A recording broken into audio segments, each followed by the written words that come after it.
sederhana. Ketika kamu mendengar ini, apa yang kamu pikirkan? Apa kamu pikir ini adalah tentang uang, tentang penampilan, atau tentang hidup yang biasa-biasa saja? Terdengar membosankan, atau justru menghangatkan pikiran dan membuatmu lebih tenang? Apa yang sebenarnya kita butuhkan dalam hidup? Ini bukan tentang kepemilikan akan suatu barang, atau tentang jumlah uang yang kita punya. Menyederhanakan hidup berarti menyederhanakan segala sesuatu yang ada dalam diri kita. Pernahkah kamu merasa terobsesi menjadi sosok yang dihormati, berharap menjadi sosok yang bergelimang harta? Atau bahkan geram melihat orang lain begitu bahagia dengan hidupnya? Melihat orang lain bisa bekerja hingga berpesta dan berwisata, sedang kita hanya duduk saja ditemani sebuah ponsel yang sulit sekali dilepaskan dari genggaman kita. Jika pikiranmu masih dipenuhi dengan ambisi tak terkendali, cobalah untuk perlahan mempelajari tentang bagaimana cara menyederhanakan hidup. Ini adalah beberapa cara yang bisa kita mulai.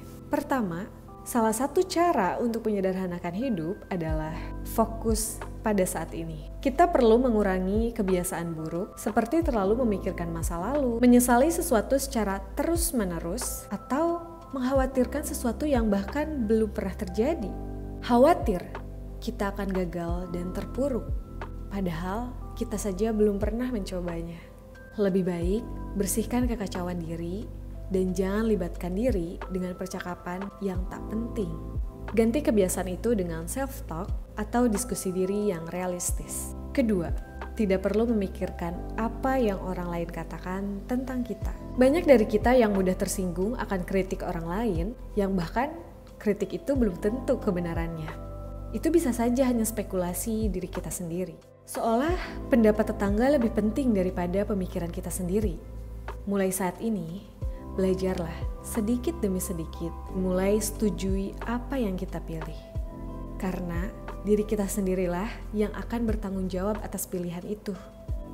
Yang terpenting adalah apakah kita merasa damai dengan pilihan itu? Cara ketiga adalah mulai menyederhanakan barang yang kita miliki. Mengeluarkan barang yang tidak penting dari rumah kita adalah salah satu cara untuk mencapai kebahagiaan. Mengapa? Karena setumpuk barang yang sudah jarang sekali kita sentuh hanyalah beban bagi diri kita. Barang yang ada di rumah kita harus selalu kita perhatikan, harus selalu kita bersihkan, harus selalu kita rapihkan. Bukankah itu menyita waktu kita, menjadikan pikiran kita lelah? Entah itu disadari atau tidak, tapi itu benar adanya. Dengan sedikit barang, berarti hanya sedikit hal yang perlu kita urus. Maka akan membuat diri kita lebih tenang dan lebih banyak memiliki waktu luang untuk diri kita sendiri. Yang keempat, beri ruang hanya untuk orang-orang yang berarti bagi diri kita. Menetapkan batasan sehat itu penting. Mengatakan tidak dengan tetap ramah pada mereka yang bersifat toksik itu wajar. Daripada kita memaksakan diri, lebih baik kita cukup menjaga hubungan dengan mereka yang terus membuat diri kita maju dan berkembang. Kelima, atur uang dengan bijak. Hentikan sifat impulsif. Tak perlu tergiur dengan diskon, tak perlu tergiur dengan model baru. Beli sesuatu yang benar-benar kita butuhkan saja. Membeli sesuatu hanya karena kita ingin tidak akan pernah membuat kita merasa puas dan tidak akan pernah merasa cukup. Yang ada hanya menjadikan rumah kita penuh dengan sesuatu yang tidak berarti. Jadikan apa yang ada di dekat kita memiliki value. Caranya bagaimana? Hentikan kebiasaan berbelanja tanpa tujuan. Pastikan dulu apa yang kamu butuhkan. Keenam, ambil kendali atas waktu kita. Waktu adalah sumber daya yang paling berharga bagi diri kita. Namun tanpa sadar, waktu kita sering habis dengan hal-hal yang tidak esensial. Ingatkan diri bahwa belum tentu akan ada esok hari.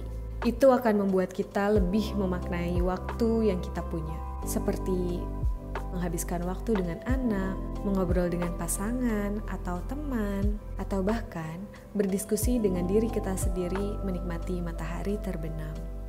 Filsuf Alain de Botton mengatakan, tentu menyenangkan ketika kita menjadi seseorang yang luar biasa bermandikan kemewahan dan ketenaran. Namun pada akhirnya, pencapaian seseorang yang terbesar adalah menjadi seseorang yang tetap waras dan bijak demi hidup yang lebih damai. Aku percaya kebahagiaan akan semakin terasa ketika kita mampu menghempaskan hal-hal yang tidak penting bagi diri kita. Meskipun hal itu bernilai tinggi, itu tidak akan berarti. Kesederhanaan adalah kecanggihan tertinggi. Leonardo da Vinci.